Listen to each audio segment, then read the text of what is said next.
আমার মা কিন্তু অসম্ভব, বললাম নেত্রকোনার শিশুসং, দুর্গাপুর, গাঢ় পাহাড় ওই অঞ্চল থেকে, সোমেশ্বরী নদী ওখান থেকে চলে এসেছেন। উনি সুন্দর ছবি আঁকতেন। উনি অসম্ভব রকম ওই ভারতীশ্বরী হোমসে তখনই হতো, ডান্স ড্রামা হতো ওগুলো, আরপি সাহা একটা অন্যরকম উত্তাল দিনগুলো।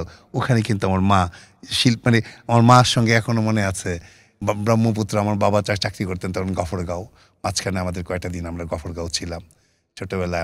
আমার দুই ভাই, আমার মা দুই হাত দিয়ে নিয়ে ব্রহ্মপুত্রের পাড় দিয়ে হাঁটতেছেন আর বলতেছেন, ওই যে গানটা গাচ্ছিলেন, কোথাও আমার হারিয়ে যাবার নেই মানা, মনে মনে মেলে দিলেন গানের সুরের এই ডানা, মনে মনে। রবি ঠাকুর, মানে আমার এখনো সেই গানগুলো মনে পড়ে। আমার মা গাইতো, বিধি ডাগরও আখি যদি দিয়েছিলে, সে কি আমারও পানে ভুলে পড়িবে না। এই যে এগুলো আসলে কি আমার মা বাবা, সত্যি কথা যে তারা শিল্পী ছিলেন। হ্যাঁ, এই জন্য আপনি টিটো মুন্সি। আমি একদম আরেকটা কারণে আমি টিটো মুন্সি, এটা আপনাকে টিটো মুন্সি যদি বলেন, সেটা আমি আরেকটা কারণে। আমি এই যে বিধ্বস্ত, আমি আমার জীবনে আরো এরকম, আমার ছোট ভাইটা অসম্ভব রকম ভালো গান গাইতো। আচ্ছা, আপনি টিএসসি অঙ্গনে, যেহেতু আপনি এই অঙ্গনটা ততটা, রুবেলের নাম আপনি বোধহয় শুনবেন। রুবেল হচ্ছে পরের দিকে তো সে মারাই গেল 2015-তে।